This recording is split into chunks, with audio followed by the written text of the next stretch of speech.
Hello dear student, कल के lecture में हमने प्रोमेटाफेज और एनाफेज को कंप्लीट किया था और आज हम एनाफेज को हम आगे कंटिन्यू करेंगे। और यदि हमारा लेक्चर आपके लिए यूजफुल है तो अपने फ्रेंड में शेयर करिए। एम कृष्णा इंस्टीट्यूट और यह नीट लेवल की प्रिपरेशन के लिए इम्पोर्टेंट है। बीएससी एमएससी में भी है, जीएनएम एएनएम में के भी जीएनएम एएनएम के सिलेबस में भी है, तो सभी स्टूडेंट्स के लिए इम्पोर्टेंट है। और जिसे यूजफुल लगे तो प्लीज़ लेक्चर को पूरा देखें और प्रॉपरली नोट्स बनाएं। अगर कोई क्वेश्चन आ रहा है आपको ना समझ में आए तो कमेंट सेक्शन में पूछ सकते हैं। तो देरी ना करते हुए आज के लेक्चर को हम पुनः कंटिन्यू करते हैं। और पिछले लेक्चर में हमने पढ़ा था प्रोमेटाफेज और मेटाफेज। प्रोमेटाफेज में क्या था? प्रोमेटाफेज में तुम्हारा स्पिंडल फाइबर बनना स्टार्ट हुआ था और इसके बाद वही स्पिंडल फाइबर तुम्हारा जो क्रोमोसोम है उससे अटैच होने लगेंगे ना कि हो गए, मतलब स्टार्ट हो जाता है। और इसके बाद जो क्रोमोसोम का जो मूवमेंट है इक्वेटोरियल प्लेट की तरफ होने लगेगा, मतलब स्टार्टिंग हो जाएगी। पूरी तरीके से आएंगे नहीं, क्योंकि पूरी तरह से इक्वेटोरियल प्लेट पे मेटाफेज में तुमको मिलेंगे, वहाँ से स्टार्टिंग हो गई। और इसके बाद हम आते हैं मेटाफेज पे, क्योंकि लगभग 3 फंक्शन तुम्हारे प्रो मेटाफेज में होंगे। और मेटाफेज में क्या होगा? मेटाफेज में प्रॉपरली अरेंज हो जाएंगे तुम्हारे क्रोमोसोम इक्वेटोरियल प्लेट पे, प्रॉपरली काइनेटोकोर से स्पिंडल फाइबर अटैच हो जाएंगे।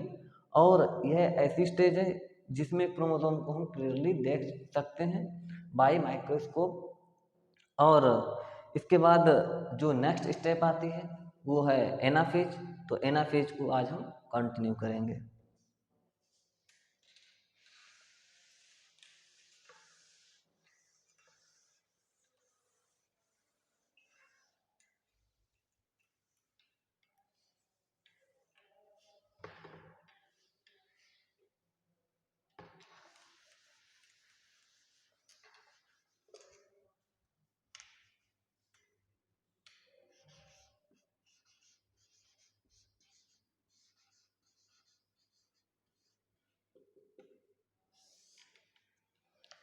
एनाफेज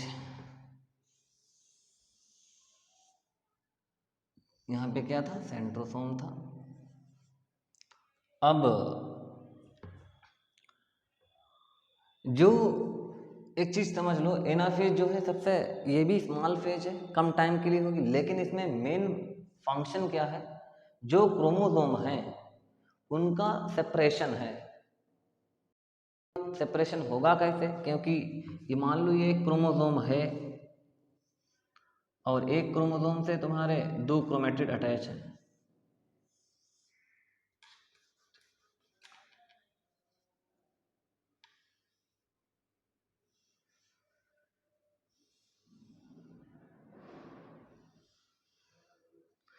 अब इनका सेपरेशन होगा कैसे? तो यहाँ पे क्या था? काइनेटोकोर था और इसी से तुम्हारे स्पिंडल फाइबर अटैच। हम एक को यहाँ से एक को विजुअल करके समझा रहे हैं और ध्यान से समझना। और यहाँ से तुम्हारे स्पिंडल फाइबर अटैच मान लो। अब इसमें क्या होगा? ये जो काइनेटोकोर है ये सेपरेट होगा अलग अलग 2 पार्ट में। और जो सेंट्रोमियर है ये टूट जाएगा। मान लो ये सेंट्रोमियर जैसे है तो इसका ब्रेकडाउन होगा।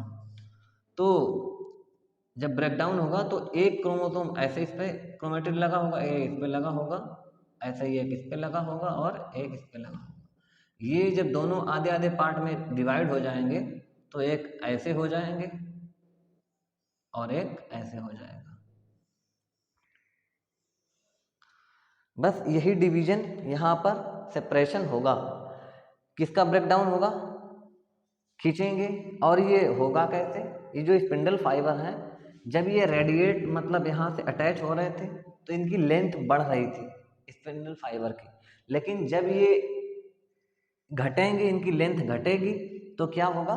ये खींचते चले जाएंगे, इन पे एक फोर्स लगेगा और काइनेटोकोर अलग हो जाएगा। और यहीं पर तुम्हारा सेंट्रोमियर का भी ब्रेकडाउन या स्प्लिटिंग होगा। और जब ये अलग हो जाएंगे तो स्पिंडल फाइबर क्या करेंगे, अपनी तरफ खींचते हुए चले जाएंगे। तो जो दो क्रोमैटिड्स थे क्रोमोसोम में वो अपोजिट पोल्स पे चले जाएंगे क्योंकि फोर्स लग रहा है, और एक दो क्रोमैटिड्स अलग अलग एक क्रोमोसोम में कन्वर्ट हो जाएंगे। अब कैसे हुआ था, यहाँ पे सेंट्रोमियर का स्प्लिटिंग होगा, काइनेटोकोर अलग होंगे, कैसे, माइक्रो ये जो स्पिंडल फाइबर है इसी के द्वारा। तो यहाँ पे क्या होगा,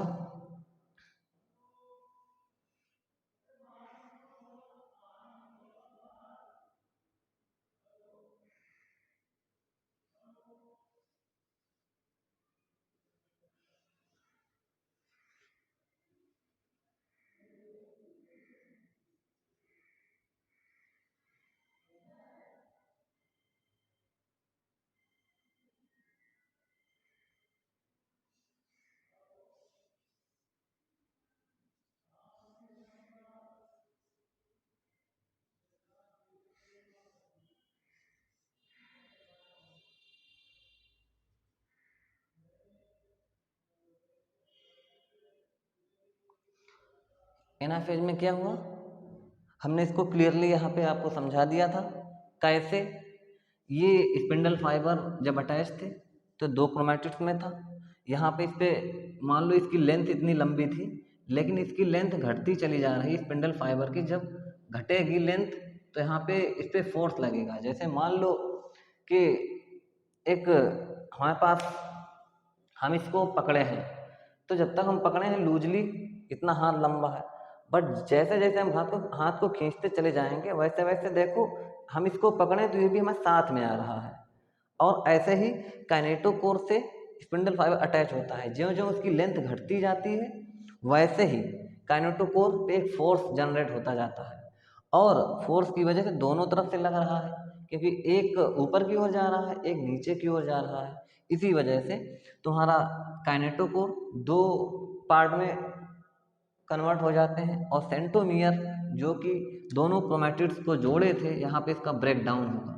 यहाँ से जब ब्रेक डाउन हो जाएगा तब ये तुम्हारे दो क्रोमैटिड्स सिस्टर क्रोमैटिड्स में बदल जाएंगे। ये तुम्हारे क्रोमैटिड्स अलग अलग एक क्रोमोसोम में बदल जाएंगे और अपोजिट पोल्स पे पहुंच जाएंगे। ये तुम्हारा एनाफेज का है। तो इसमें क्या क्या मेन चीज़ें याद रखनी है आपको, इसमें सबसे इम्पोर्टेंट यह है कि शॉर्टनिंग ऑफ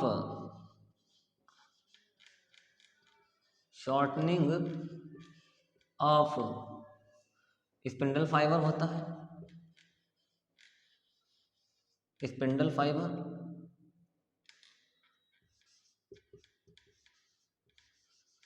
इसके बाद इसमें क्या होता है, इस स्टेप में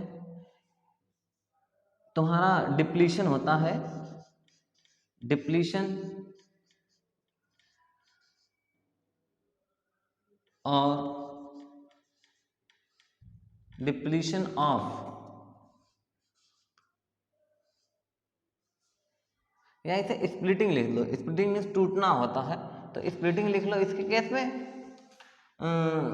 सेंटोमियर यहाँ पे स्टार्ट हो जाता है, स्प्लिटिंग ऑफ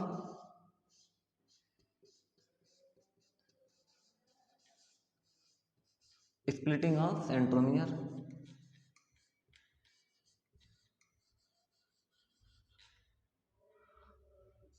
और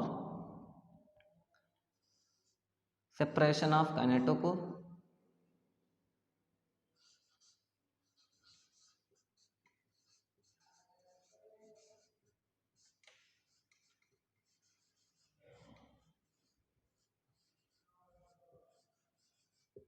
और इसमें क्या होगा, movement of chromosome opposite poles,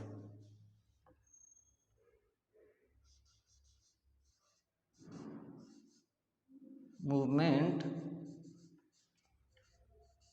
of chromatids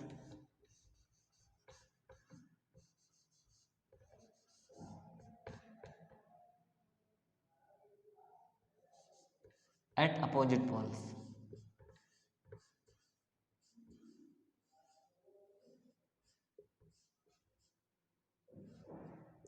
opposite poles. तो कैसे तुम्हारा अपोजिट पोल्स की तरफ पहुंचे हैं क्रोमोसोम?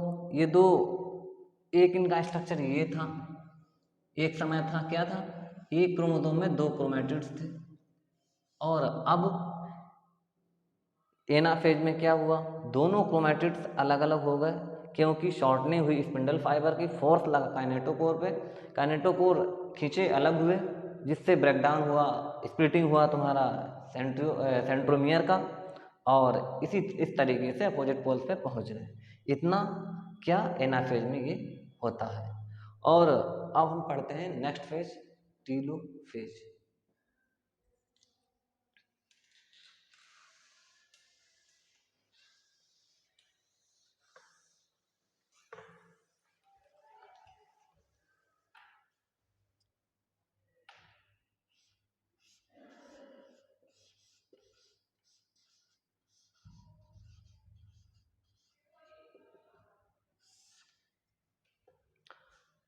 टीलोफेज में क्या होता है? टीलोफेज में जब ये सेल थी, यहाँ पे अपोजिट पोल्स पे तुम्हारे पहुंच गए थे,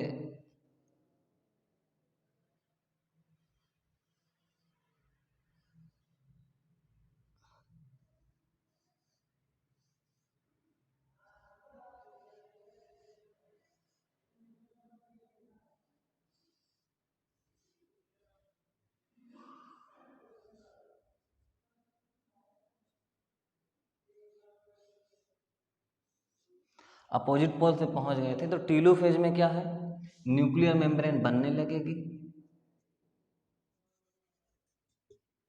ऐसे न्यूक्लियर मेम्ब्रेन बनने लगेगी।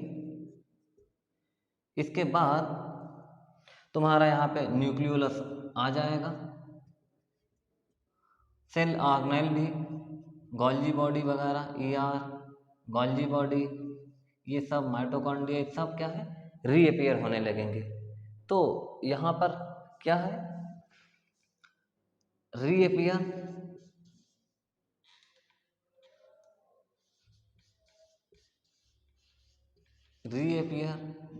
Of nuclear membrane,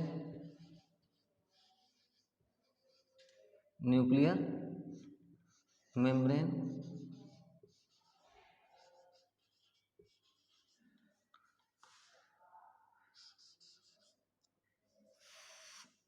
cell organelle, cell organelle,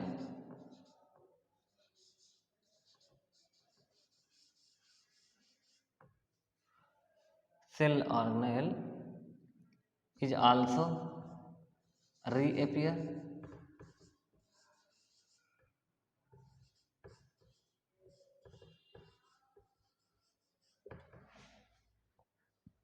और इसके बाद जो न्यूक्लियर मेम्ब्रेन जब बन जाएगी, तो एक सेल में जो क्रोमोसोम का नंबर है वो अब 2 गुना हो चुका है, जितना कि मटेरियल 2 सेल में होना चाहिए उतना एक सेल में है। तो content of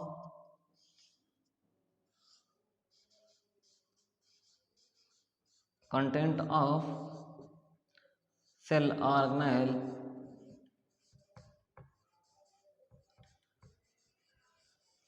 comma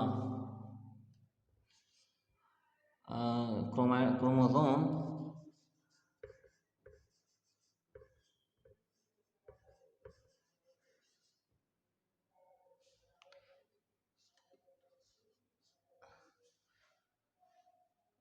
is double.